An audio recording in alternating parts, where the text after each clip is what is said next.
casi 500.000 millones de pesos de pérdida, o sea, una cantidad impresionante en los últimos 7 años del Banco Central.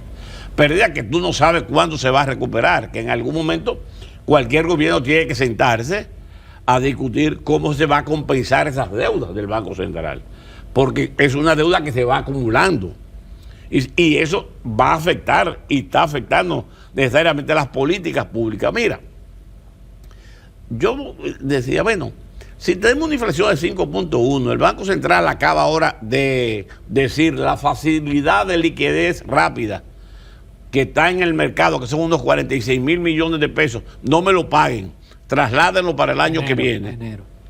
Tú dices, ven acá, aquí hay como una contradicción. Lo lógico es que si la inflación está creciendo, tú restringas la cantidad de dinero en circulación. ¿Para qué? Para que haya menos demanda y por lo tanto los precios tiendan a bajar. Pero eso no fue lo que hizo el Banco Central. ¿Por qué? Porque seguimos haciendo lo mismo. Y cuando tú sigues haciendo lo mismo, los resultados que tú vas a esperar no son distintos. Nosotros estamos acumulando problemas que en algún momento van a explotar. Van a explotar porque cómo tú terminas, por ejemplo, con un Banco Central que todos los años está teniendo pérdidas. Está teniendo pérdidas por el manejo de la liquidez. Es decir, recuerde que esto viene de Baninter, pero se ha ido acumulando de manera tal que ya uno ni sabe cuánto es Baninter y cuánto es un manejo irracional de la deuda. Pero de todas formas, con esto lo que estamos diciendo es un tema que hay que resolver y que se queda ahí en la sociedad dominicana y que se va acumulando y que puede tener en el futuro impacto muy negativo. Qué pena no tener más tiempo, porque Sí. ahora era que estaba buena la cosa. Sí.